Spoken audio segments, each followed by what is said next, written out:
Alors voilà, vous allez sélectionner ces pattes et vous allez verrouiller les objets pour être certain de ne pas travailler sur eux. Alors pour les verrouiller facilement, plutôt que d'essayer d'aller mettre des verrous ici, quoique c'est assez facile, hein, si on fait cliquer, glisser, on arrive à mettre 4 verrous. Vous pourriez aussi demander objet,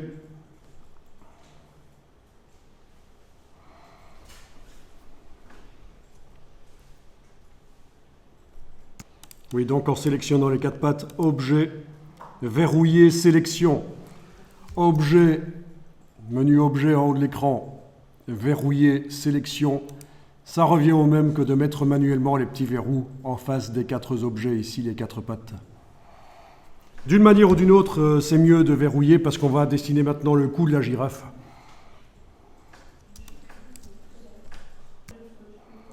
Alors voilà, on va faire le cou, mais d'une manière spéciale ici. Vous allez prendre le crayon et vous allez tracer le cou en une ligne comme ça. Une ligne. Donc on n'essaye pas de faire l'épaisseur du cou, on trace une ligne comme ça. Alors voilà, on va donner une couleur de contour à cette ligne, donc aucun fond. Et comme contour ici, on va donner une couleur. Vous la mettez. Et en fait, peu importe la couleur, parce qu'après, on va tout remplacer. Voilà.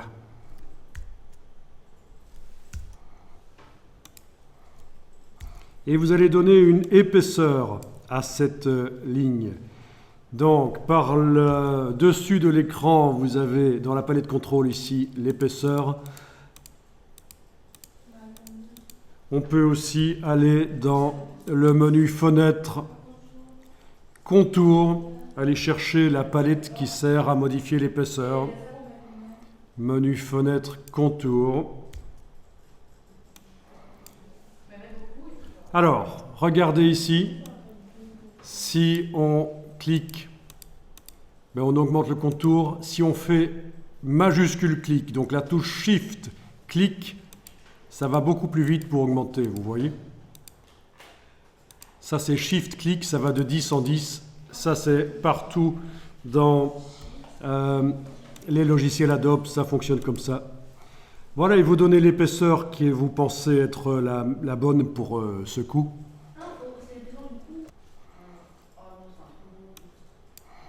Bien, avec le crayon, vous pouvez encore remodeler, bien sûr, le trait.